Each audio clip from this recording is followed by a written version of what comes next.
Starting off with some big breaking news that is coming to us from the state of Karnataka, where the governor has declared open war with the Congress government. Tomorrow, Karnataka's assembly is bracing for a especially stormy joint session on Manrega, the UPA-era Rural Employment Guarantee Bill that has been replaced by the G. The Congress is preparing to pass a resolution opposing the repeal of Manrega. The BJP plans to counter what it is calling a misinformation campaign. But, ladies and gentlemen, even before that happens, the governor of the state, Thaawarchand Gehlot, has absolutely refused to deliver the address before the special session, as is tradition. He has objections to the speech that the Sidda government has handed over to him. Sources in the Raj Bhavan are telling us that his exact opposition is based on the fact that large parts of the speech given to him are anti-BJP and anti the center. In fact, as we speak, ladies and gentlemen, a high-level delegation of the Congress government is meeting the governor to try and convince him to come to the assembly tomorrow. This is coming exactly a day after the Tamil Nadu governor walked out of the assembly without delivering his address. A first reaction coming to us from the BJP. Let's quickly go across to that. Governor is a constitutional body and he is well aware of his limits and the discretionary power he holds. Perhaps he must have thought it is constitutionally improper to address the joint session on a particular issue. So he must have been disassociated.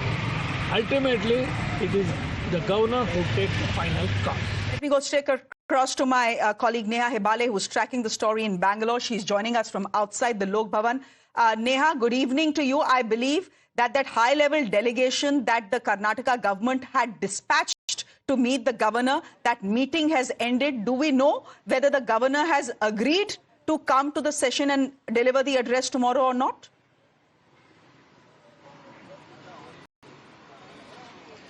Well, yes, Shreya, in fact, we have the law minister addressing right now. And of course, what we're picking up from what he's addressing to the local media here is that the governor is going to, in fact, be going ahead with the address tomorrow. We'll try and get in a word, of course, from the others as well, in fact, who had accompanied him, who were a part of this very delegation here. You, of course, had senior Congress leaders like Mr. A.S. Ponnanna and others as well. We'll just try and get in one word, of course, from them.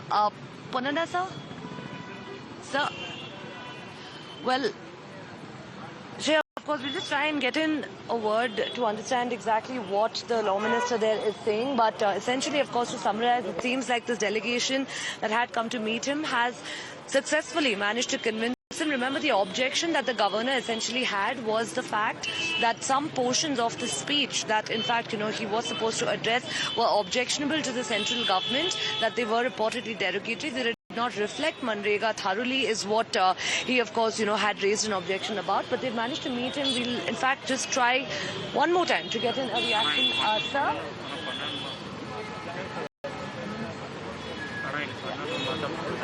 Well, of course, okay. Shreya, essentially listening to what... Yeah, essentially, of course, listening to what the law minister there is addressing. He says that he's, of course, conveyed to the governor the importance of this particular session now that's been called, why it's so key. And more importantly, of course, he's conveyed to him the fact that the Congress party has been raising this issue now, why the session was called, why the BJP has, in fact, agreed to attend this joint session as well. It appears now that he is, of course, done addressing. We'll quickly try and get a reaction from him. Sure, go ahead, Neha. That's Neha trying to get the law minister on the state on whether he's actually managed to convince the governor of the state to come and speak at the assembly tomorrow. Ladies and gentlemen, this fresh standoff between the governor and the state government is coming exactly a day after what happened in Tamil Nadu. You do remember that R.N. Ravi walked out exactly 7 minutes after he, entered the state assembly without addressing his address. He said his mic had been switched off. He also said that the government wanted him to lie, wanted him to mislead the public on the achievements of the DMK government. So that was a controversy. That was a standoff that was brewing. Then again, yesterday, a similar thing happened in Kerala as well. And today, I believe, as we are seeing, the governor, for the moment, absolutely refusing to deliver the address. A high-level meeting had actually gone to Karnataka, to the governor to try and convince him. It seems that this high-level delegation in Karnataka, led by the law minister, has actually succeeded in convincing him to read the address. Will he be reading the complete address, or will the government edit it to his liking? That is something we'll probably have to find from the law minister himself. Neha, any word from the law minister? If yes, then you can go ahead and speak to him, please. Sir, we're live, sir. If you could just... Sir, one minute, sir. We're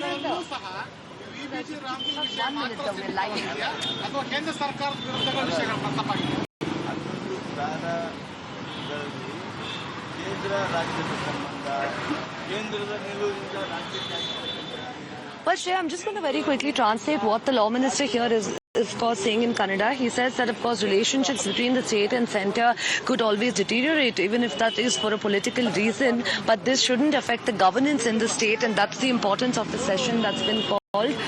We'll, of course, just still try and get in one reaction from him right after he's done addressing.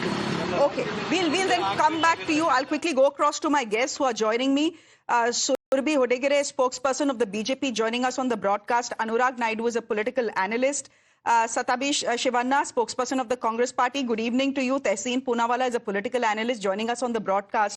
Now, my guests could very well argue and the viewers could very well argue, but Shreya, why are we even talking about it if the governor has said yes to delivering the address now after meeting with the Karnataka government? The point is he has asked for some editing, as it were, in his speech. The speech for him was too anti-BJP and too anti-centre, which is why he had refused to deliver it in the first place. Therefore, Mr. Shivanna, I ask you, was the governor then justified in asking for this editing of his speech?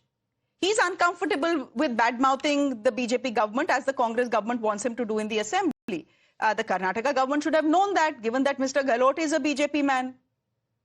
No. He can't be a BJP man once he assumes the office of the governor. It is an independent constitutional authority. Now, if the reports that are attributed turn out to be true, then what we are witnessing is not just a political or a procedural disagreement. Correct. It is constitutional impropriety of the gravest kind. The governor of a state is not a political veto authority. He is not an agent of the union government. He is not an extension of the BJP headquarters.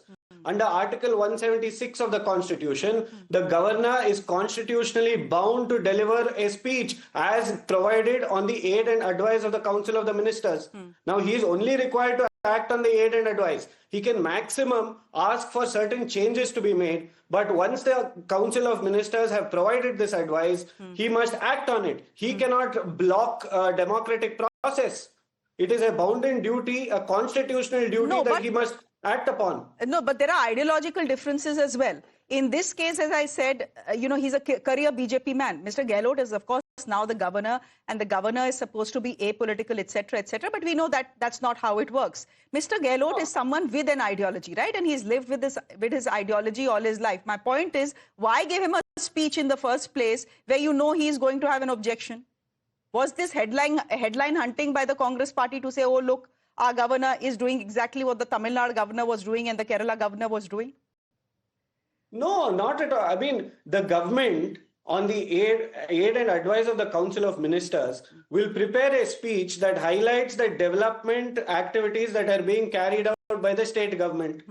Now, it is a procedural formality that he is required to provide this address. Okay. He cannot pick and choose as to what he wants to say or how he wants to say it. He can't cherry pick this. The Council of Ministers will give him a speech. He must say it, and this is provided in the Constitution. You know, that convention has been turned on its head. Now, that convention has been turned on its head. It can't in the last 3 years. Be. Then we are going against the Constitution. This is a dangerous pattern that we are seeing. No, but the Constitution doesn't say. The Constitution doesn't say that the governor cannot use his brains, na?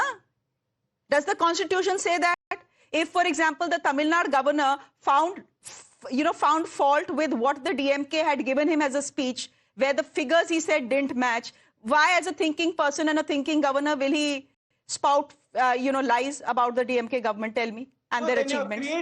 Then you're going against the provisions of the Constitution altogether. This is not what Dr. Baba Saheb Ambedkar foresaw. Now you can't create two power centers. Gentlemen, there is one chief minister and one governor. Now the governor is constitutionally bound to act on the aid and advice. If he's going to use his own mind, then we don't need that position. He might as well resign from that post and contest elections. Gentlemen, why is he leaving I am going to I'm apologizing to you. Mr. Trump is